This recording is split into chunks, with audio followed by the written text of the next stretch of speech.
En ce vendredi de Carême, nous sommes invités à nous rappeler que nous sommes sauvés par Dieu.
Au nom du Père et du Fils et du Saint-Esprit. Amen.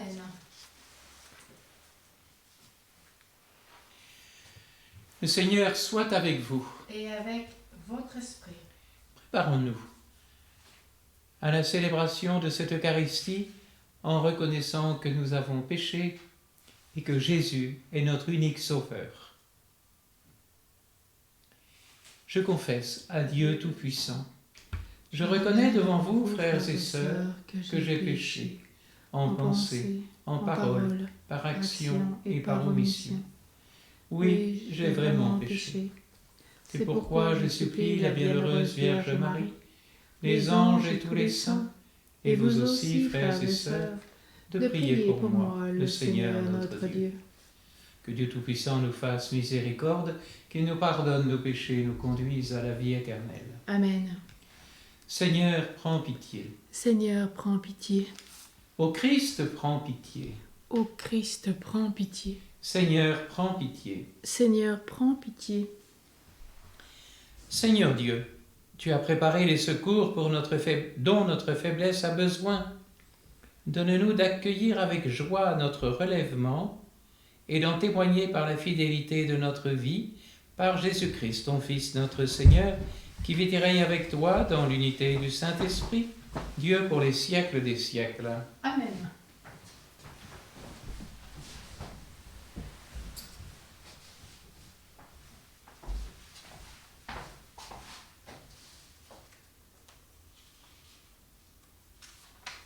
Lecture du livre de la sagesse. Les impies ne sont pas dans la vérité lorsqu'ils raisonnent ainsi en eux-mêmes. Attirons le juste dans un piège, car il nous contrarie. Il s'oppose à nos entreprises. Il nous reproche de désobéir à la loi de Dieu et nous accuse d'infidélité à notre éducation. Il prétend posséder la connaissance de Dieu et se nomme lui-même enfant du Seigneur. Il est un démenti pour nos idées. Sa seule présence nous pèse, car il mène une vie en dehors du commun. Sa conduite est étrange. Il nous tient pour des gens douteux, se détourne de nos chemins comme de la boue. Il proclame heureux le sort final des justes et se vante d'avoir Dieu pour Père. Voyons si ces paroles sont vraies. Regardons comment il en sortira. Si le juste est fils de Dieu, Dieu l'assistera et l'arrachera aux mains de ses adversaires. soumettons-le à des outrages et à des tourments. Nous serons ce que vaut sa douceur, nous éprouverons sa patience. Condamnons-le à une mort infâme, puisque, dit-il, quelqu'un interviendra pour lui. C'est ainsi que raisonnent ces gens-là, mais ils s'égarent. Leur méchanceté les a rendus aveugles. Ils ne connaissent pas les secrets de Dieu. Ils n'espèrent pas que la sainteté puisse être récompensée. Ils n'estiment pas qu'une âme irréprochable puisse être glorifiée. Parole du Seigneur. Nous rendons grâce à Dieu. Seigneur, tu arraches ma vie aux portes des enfers. Le Seigneur affronte les méchants pour effacer de la terre leur mémoire. Le Seigneur entend ceux qu'il appelle, de toutes leurs angoisses il les délivre. Il est proche du cœur brisé, il sauve l'esprit abattu. Malheur sur malheur pour le juste, mais le Seigneur chaque fois le délivre. Il veille sur chacun de ses os, pas un ne sera brisé. Le Seigneur rachètera ses serviteurs, pas de châtiment pour qui y trouve en lui son refuge. Seigneur, tu arraches ma vie aux portes des enfers.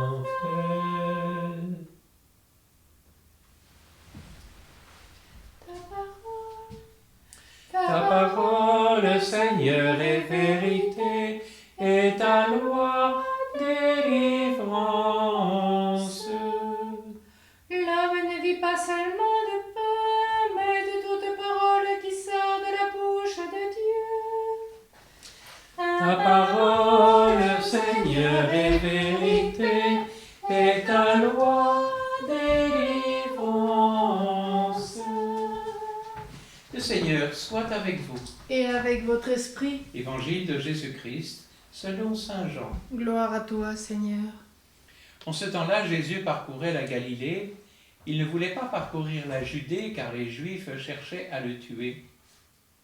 La fête juive des Tentes était proche.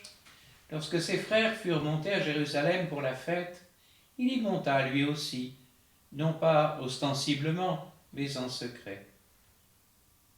On était déjà au milieu de la semaine de la fête, quand Jésus monta au temple, et là il enseignait. Quelques habitants de Jérusalem disaient alors : « N'est-ce pas celui qu'on cherche à tuer ? Le voilà qui parle ouvertement, et personne ne lui dit rien. Nos chefs auraient-ils vraiment reconnu que c'est lui le Christ ? Mais lui, nous savons d'où il est. Or le Christ, quand il viendra, personne ne saura d'où il est. » Jésus, qui enseignait dans le temple, s'écria : « Vous me connaissez ? Et vous savez d'où je suis ? Je ne suis pas venu de moi-même, mais il est véridique celui qui m'a envoyé, lui que vous ne connaissez pas. Moi je le connais parce que je viens d'auprès de lui, et c'est lui qui m'a envoyé. » On cherchait à l'arrêter, mais personne ne mit la main sur lui, parce que son heure n'était pas encore venue. Acclamons la parole de Dieu. Louange à toi, Seigneur Jésus.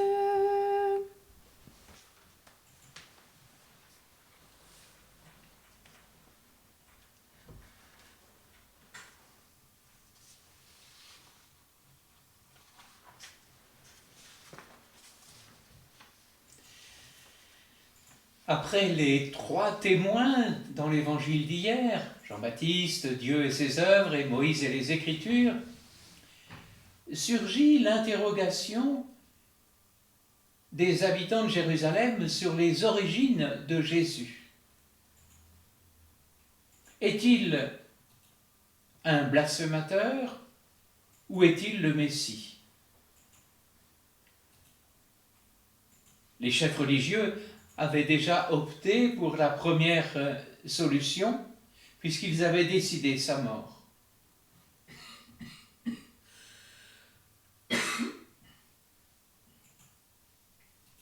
Mais les habitants de Jérusalem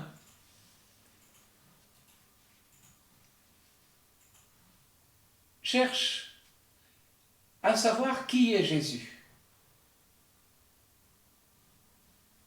Comment pourraient-ils reconnaître Jésus comme le Messie puisqu'ils savent d'où il est? Alors que le Messie aura une origine mystérieuse. Et c'est alors qu'il y a ce verbe. Jésus qui enseignait dans le temple s'écria. Comment ne pas voir en écho le cri de la foule des habitants de Jérusalem réclamant la condamnation de Jésus devant Ponce Pilate. À mort, crucifie-le, que nous entendrons au Vendredi Saint.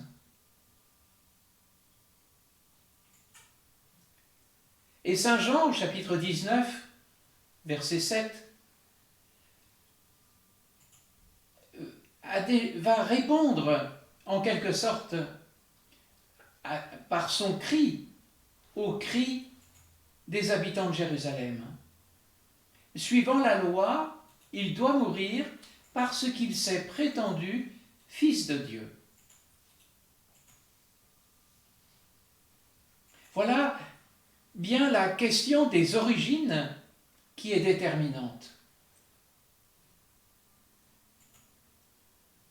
Et Jésus s'écria pour appeler à la conversion.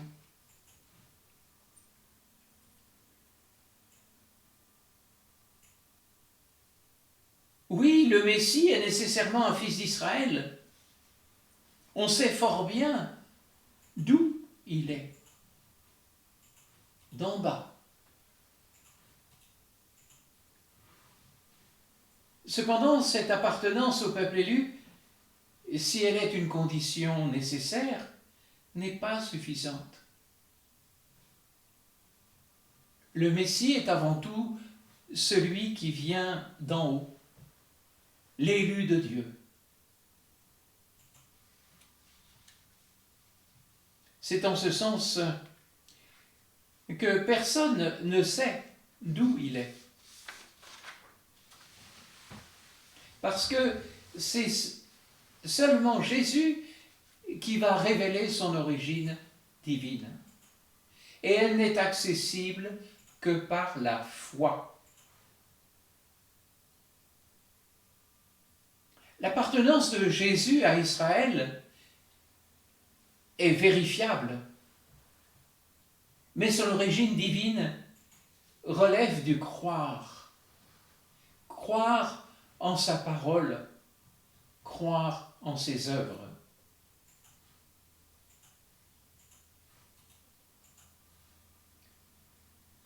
Et nous sommes ici au cœur de cette importance. Un acte religieux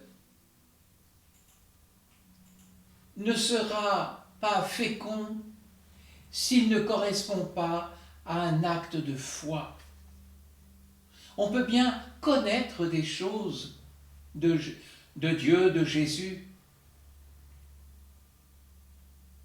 mais si on n'a pas expérimenté cette rencontre, ce cœur à cœur avec Jésus, si on n'a pas la foi en sa parole et en ses œuvres, alors on n'acceptera pas de reconnaître l'origine divine de Jésus. Et tout au long de cette quinzaine qui nous sépare de Pâques, l'évangile de Jean va nous accompagner et nous provoquer afin de nous situer, de prendre position nous-mêmes dans le grand procès intenté à Jésus. Est-il le Messie, fils d'Israël? Est-il le Fils de Dieu? Et après l'avoir reconnu, puissions-nous lui emboîter résolument le pas.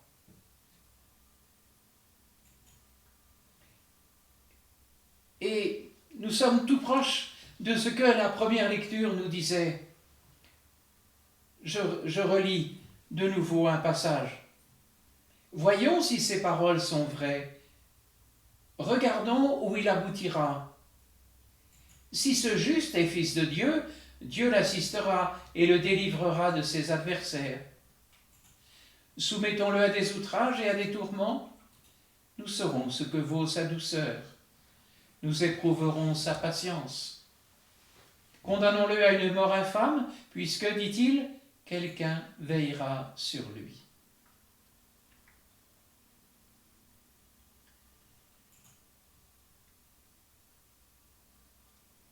Qui est Jésus pour nous?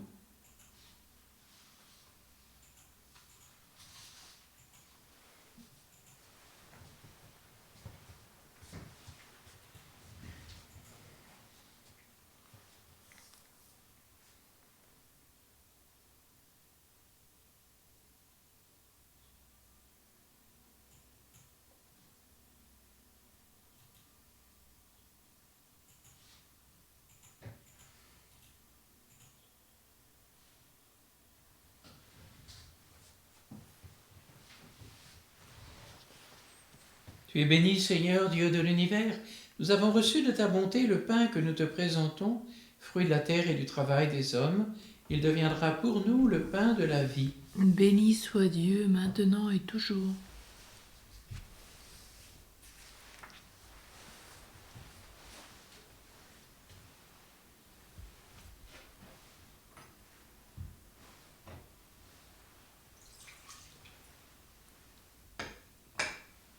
Comme cet eau se mêle au vin pour le sacrement de l'Alliance, puissions-nous traîner la divinité de celui qui a pris notre humanité. Tu es béni, Seigneur, Dieu de l'univers, nous avons reçu de ta bonté le vin que nous te présentons, fruit de la vigne et du travail des hommes.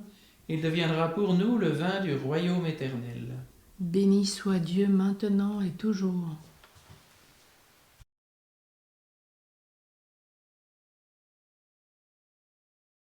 Le cœur humble et contrit, nous te supplions, Seigneur, accueille-nous, que notre sacrifice en ce jour trouve grâce devant toi, Seigneur notre Dieu. Lave-moi de mes fautes, Seigneur, purifie-moi de mes péchés.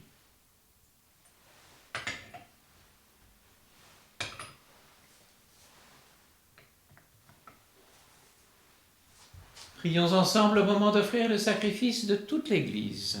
Pour la gloire de Dieu et le salut du monde. Dieu Tout-Puissant, que le sacrifice dont la force purifie nous achemine jusqu'à sa source en nous purifiant encore. Par le Christ, notre Seigneur. Amen.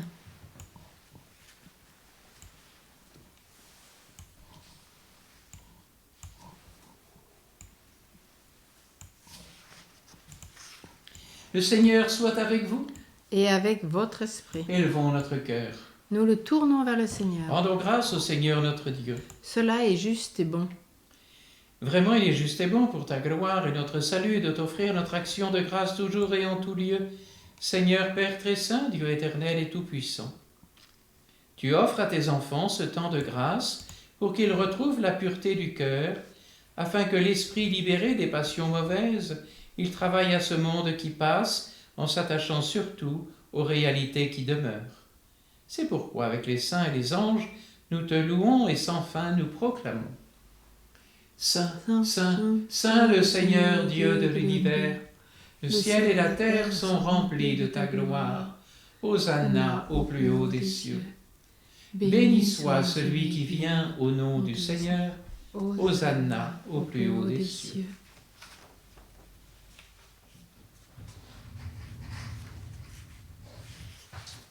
Toi qui es vraiment saint, toi qui es la source de toute sainteté, Seigneur, nous te prions. Sanctifie ces offrandes en répandant sur elles ton esprit, qu'elles deviennent pour nous le corps et le sang de Jésus, le Christ, notre Seigneur. Au moment d'être livré et d'entrer librement dans sa passion, il prit le pain, il rendit grâce, il le rompit et le donna à ses disciples en disant « Prenez et mangez-en tous, ceci est mon corps livré pour vous. »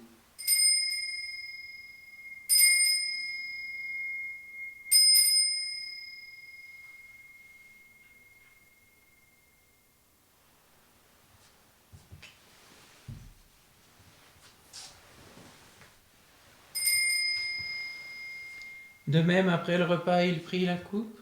De nouveau, il rendit grâce et la donna à ses disciples en disant « Prenez et buvez-en tous, car ceci est la coupe de mon sang, le sang de l'alliance nouvelle et éternelle, qui sera versé pour vous et pour la multitude en rémission des péchés.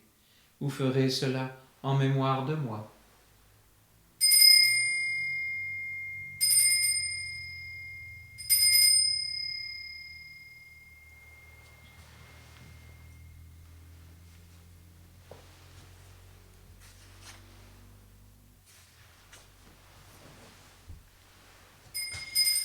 Tu as connu la mort, tu es ressuscité, et tu reviens encore pour nous sauver. Viens, Seigneur, nous t'aimons, viens, Seigneur, nous t'attendons. En faisant ainsi mémoire de la mort et de la résurrection de ton Fils, nous t'offrons, Seigneur, le pain de la vie et la coupe du salut. Et nous te rendons grâce car tu nous as estimés dignes de nous tenir devant toi pour te servir. Humblement nous te demandons qu'en ayant part au corps et au sang du Christ, nous soyons rassemblés par l'Esprit Saint en un seul corps. Souviens-toi, Seigneur, de ton Église répandue à travers le monde. Fais-la grandir dans ta charité en union avec notre pape François, tous les évêques, les prêtres et les diacres. Souviens-toi aussi de nos frères et sœurs qui se sont endormis dans l'espérance de la résurrection, et souviens-toi dans ta miséricorde de tous les défunts. Accueille-les dans la lumière de ton visage. Souviens-toi particulièrement d'Ernest et des défunts des familles Alapini et Codija. Souviens-toi de Pascal Laugier et des défunts de sa famille. Souviens-toi de Lucienne et des défunts des familles Vidal-Vernant et Cano. Souviens-toi de Catherine et des défunts de sa famille, ainsi que les défunts de la famille Gauthier. Sur nous tous, enfin, nous implorons ta bonté, et spécialement sur Florian Palota à l'occasion de son anniversaire, sur André Jorda et sa famille, sur Adélaïde et sa famille, sur Philippe et Marie et les familles Vidal, Vernant et Cano, sur Joseph et sa famille, sur Chantal Gauthier et sa famille, ainsi que sur José. Permets qu'avec la Vierge Marie, la bienheureuse Mère de Dieu, avec Saint Joseph, son époux, les apôtres et tous les saints qui ont fait ta joie au long des âges, nous ayons part à la vie éternelle et que nous chantions ta louange et ta gloire par ton Fils Jésus le Christ.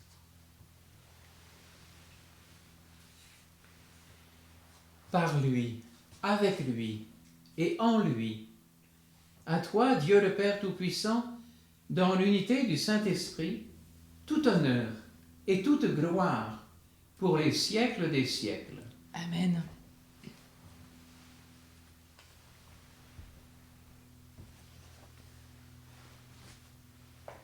Comme nous l'avons appris du Sauveur et selon son commandement, nous osons dire: Notre Père, qui es aux cieux, que ton nom soit sanctifié, que ton règne vienne, que ta volonté soit faite sur la terre comme au ciel.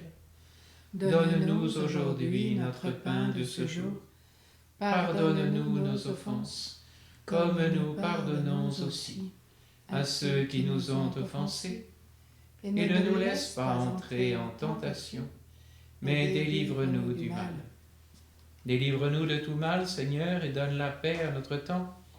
Soutenus par ta miséricorde, nous serons libérés de tout péché, à l'abri de toute épreuve, nous qui attendons que se réalise cette bienheureuse espérance, l'avènement de Jésus-Christ notre Sauveur. Car c'est à toi qu'appartiennent le règne, la puissance et la gloire pour les siècles des siècles. Seigneur Jésus-Christ, tu as dit à tes apôtres, « Je vous laisse la paix, je vous donne ma paix. » Ne regarde pas nos péchés, mais la foi de ton Église. Pour que ta volonté s'accomplisse, donne-lui toujours cette paix et conduis-la vers l'unité parfaite, toi qui vis et règnes pour les siècles des siècles. Amen. Que cette paix du Seigneur soit toujours avec vous. Et avec votre esprit. Agneau de Dieu qui enlève les péchés du monde. Prends pitié de nous. Agneau de Dieu qui enlève les péchés du monde. Prends pitié de nous. Agneau de Dieu qui enlève les péchés du monde. Donne-nous la paix.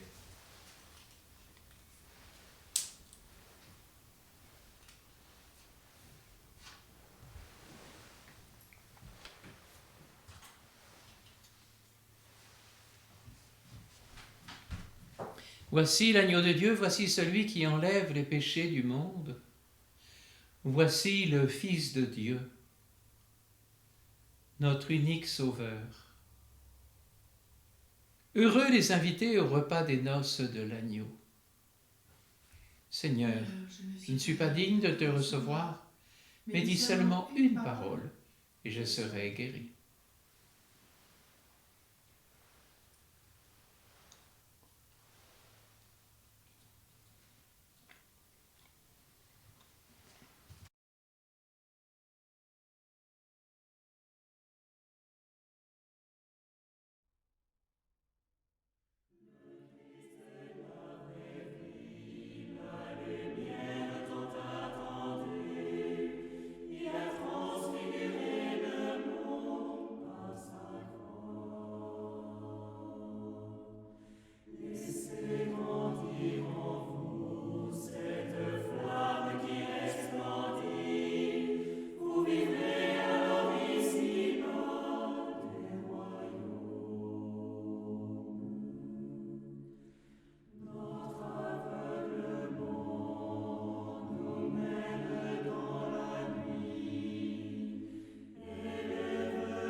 Prions encore le Seigneur.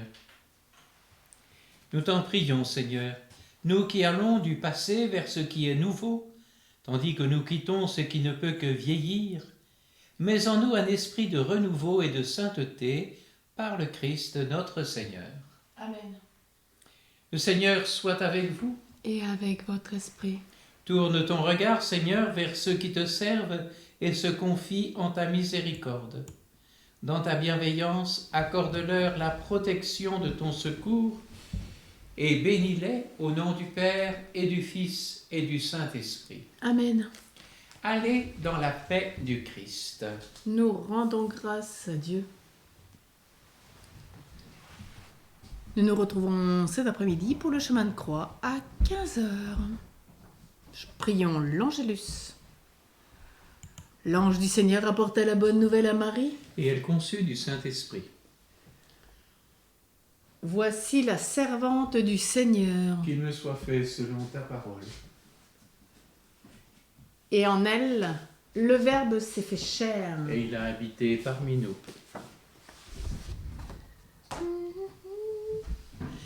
Vierge Mère de Dieu, nous te chantons, médiatrice du salut pour le genre humain. Dans la chair qu'il a reçue de toi, ton Fils, notre Dieu, a daigné souffrir sur la croix pour nous racheter de la mort dans son amour pour les hommes. Prie pour nous, Sainte Mère de Dieu, Afin que nous soyons rendus dignes des promesses de notre Seigneur Jésus-Christ. Daigne, Seigneur, répandre tes grâces dans nos cœurs. Nous avons connu par le message de l'ange l'incarnation de ton Fils bien-aimé. Conduis-nous par sa passion et sa croix jusqu'à la gloire de la résurrection, par le même Jésus-Christ, notre Seigneur. Amen. Nous allons nous tourner vers Saint Joseph, ce maître de vie, d'oraison, de prière et de silence. Par ta vie de silence, Joseph, tu adores Jésus, la parole éternelle. Je te consacre aujourd'hui ma vie intérieure, ma vocation à rechercher les choses d'en haut Et à grandir dans le cœur à cœur avec le Seigneur. Je te consacre cette inclination de mon âme, faite pour Dieu, à rechercher sans cesse sa présence. Elle a soif de lui et se dessèche lorsqu'elle l'oublie, accaparée par le souci des tâches présentes. Tant de distractions me font vivre hors de moi-même, désertant le sanctuaire de mon âme, où le Seigneur m'attend. Dispose mes facultés spirituelles et corporelles à la recherche de Dieu, qu'il soit toujours plus l'objet de mes désirs. Je te confie ma capacité d'écouter et de veiller dans la prière pour grandir sans cesse dans l'intimité avec le bien-aimé. Amen. Marie, au cœur douloureux et immaculé. Sois notre refuge et conduis-nous vers le Père. Marie, reine de la paix. Prie pour nous. Saint Joseph, chef de la Sainte Famille. Prie pour nous et sanctifie nos familles.